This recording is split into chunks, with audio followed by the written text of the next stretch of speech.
आज ठाण्यातील आनंद आश्रमामध्ये एक पक्षप्रवेश पार पडलेला आहे। जो पक्षप्रवेश एका जुन्या शिवसैनिकाचा आहे, म्हणजे संजय निरुपम यांचा होता। आपल्याबरोबर स्वतः संजय निरुपम जी आहे। सर, 20 वर्षांनंतर पुन्हा एकदा शिवसेनेत येत आहे, कसं वाटतंय आज? खूप छान वाटतंय। 20 वर्षापासून घर वापसी झालेला आहे।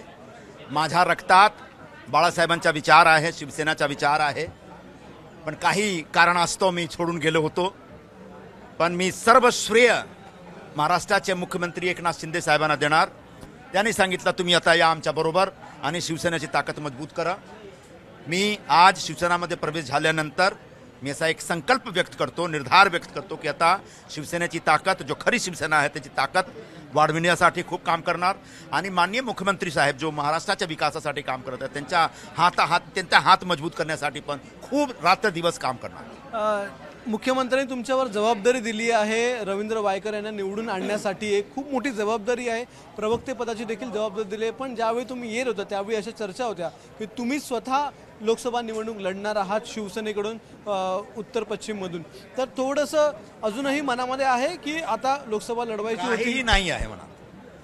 उमेदवारीचा विषय आता संपलेला आहे। आता चुनाव प्रचार सुरू झालेला आहे।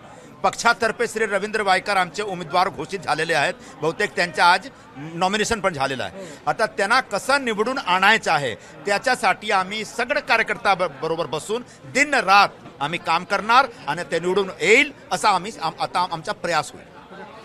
वर्षा गायकवाड यांच्या उमेदवारीनंतर अजूनही अनेक नेते नाराज झालेले आहेत काँग्रेसमधले। अशाच प्रकारचं नेहमी बघायला मिळतं की एका नेत्याला पुढे गेल्याच्या हे सगळे नौटंकी काँग्रेसमध्ये होतात, शिवसेनामध्ये असा कुठली नौटंकी होत नाही।